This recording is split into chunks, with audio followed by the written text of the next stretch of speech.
Hello दोस्तों, आपका बहुत बहुत स्वागत है हमारे चैनल पर। आज की कहानी का शीर्षक है बदनामी का जिम्मेदार कौन। चलिए सुनते हैं आज की ये कहानी। बहू को जलाकर मार डालने वाले सास ससुर और पुलिस को जब पुलिस गिरफ्तार करके ले जाने लगी तो सुबकती हुई छोटी बहन अचानक से ही इंस्पेक्टर को रोक कर बोली, इन्हें भी गिरफ्तार करिए इंस्पेक्टर साहब। दीदी की मौत के लिए ये लोग भी बराबर के जिम्मेदार हैं। क्या आपके माँ बाप? इंस्पेक्टर ने आश्चर्य से पूछा। वहां उपस्थित सभी लोग स्तब्ध रह गए एक बेटी का माँ बाप पर ऐसा आरोप सुनकर। तू पागल हो गई है क्या? अरे हम खुद उसकी मौत के दुख में अधमरे हो रहे हैं। भला कोई माँ बाप अपनी बेटी को कभी मार सकते हैं क्या?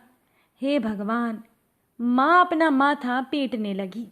दीदी शादी के कुछ समय के बाद से ही बराबर आप लोगों को अपनी परेशानी बता रही थी कि उसके ससुराल वाले उसके साथ दुर्व्यवहार कर रहे हैं। जीजा और सास मार पीट करते थे, उसे खाना नहीं देते थे।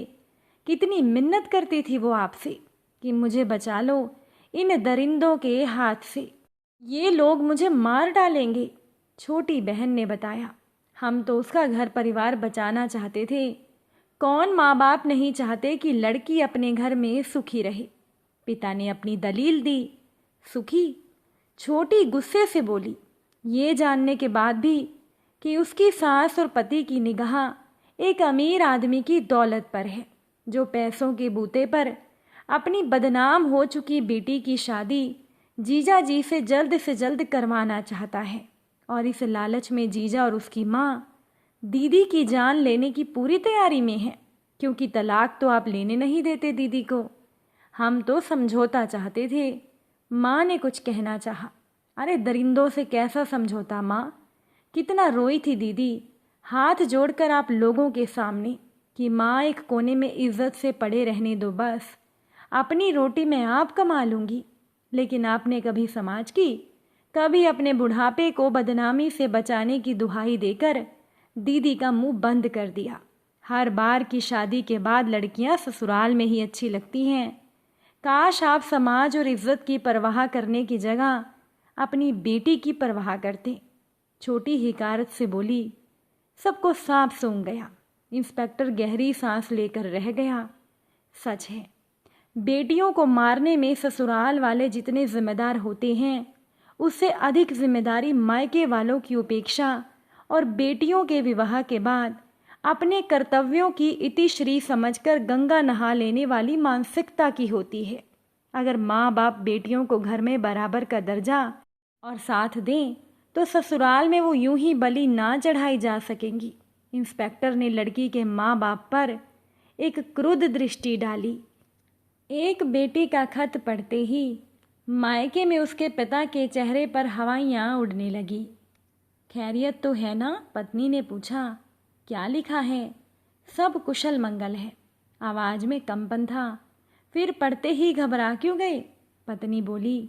फिर उनके हाथ से चिट्ठी लेकर खुद पढ़ने लगी। खत खैरियत वाला ही था। बेटी ने माँ बाप की कुशलता की कामना करते हुए अपनी राजी खुशी लिखी थी। अंत में लिखा था, राजू भैया की बहुत याद आती है। पत्र पढ़ने के बाद पत्नी निश्चिंत होकर रसोई में चली गई। जब लौटी तो देखा कि पति अभी भी उस खत को एकटक घूरे जा रही हैं। चेहरा ऐसा मानो किसी ने सारा खून निचोड़ लिया हो। पत्नी को देखते ही उन्होंने सक पकाकर खत एक ओर रख दिया। सहज होने का असफल प्रयास करते हुए बोले, सोचता हूँ कल दिशा बेटी के पास हो ही आऊँ। पत्नी ने उनके पीले उदास चेहरे की ओर ध्यान से देखा, फिर रूंधे गले से बोली, आखिर हुआ क्या है? अभी कल ही तो दशहरे पर बेटी के यहाँ जाने की बात कर रहे थे, फिर अचानक ऐसा क्या हो गया? तुम्हें मेरी कसम, जो कुछ भी हो छिपाओ मत। इस बार वह पत्नी से आंख नहीं चुरा सके। भर्राई आवाज़ में बोले, पिछली दफ़ा दिशा ने मुझे बताया था कि ससुराल वाले उसकी लिखी कोई चिट्ठी बिना पढ़े पोस्ट नहीं होने देते। तब मैंने उससे कहा था कि भविष्य में अगर वे लोग उसे तंग करें और वह हमें बुलाना चाहे तो खत में लिख दे, राजू भैया की बहुत याद आती है। इस बार उसने खत में यही तो लिखा है। कहते हुए बूढ़े पिता की आंखें छल छला आई। मोहन का एक दोस्त उससे कहने लगा कि मेरा रिश्ता तय हो गया था मगर मैंने तोड़ दिया। मोहन ने पूछा क्यों तोड़ा रिश्ता?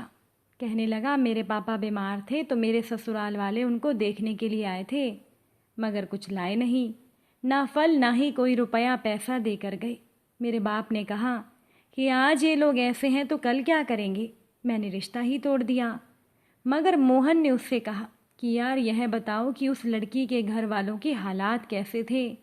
कहने लगा गरीब लोग हैं, काम काज करते हैं तो 2 वक्त की रोटी बमुश्किल खाते हैं।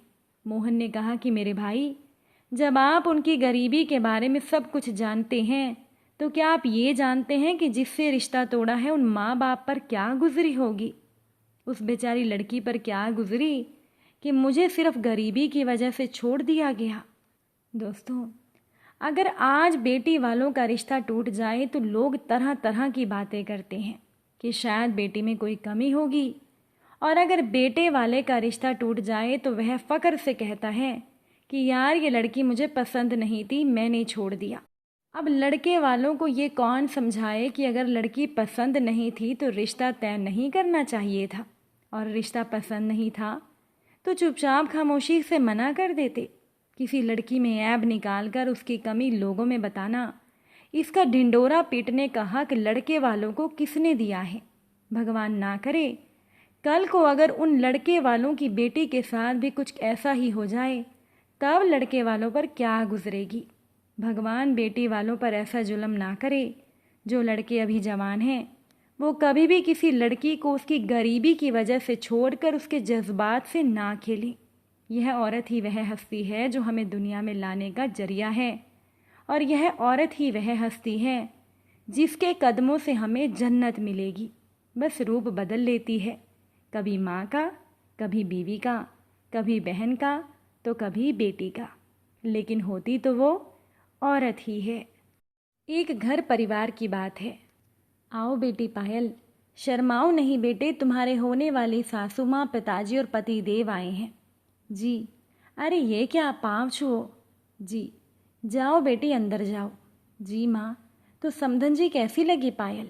हाँ ठीक है जी। पायल हर तरह का खाना बना लेती है, हमारे यहाँ तो घर का सारा काम यही करती है।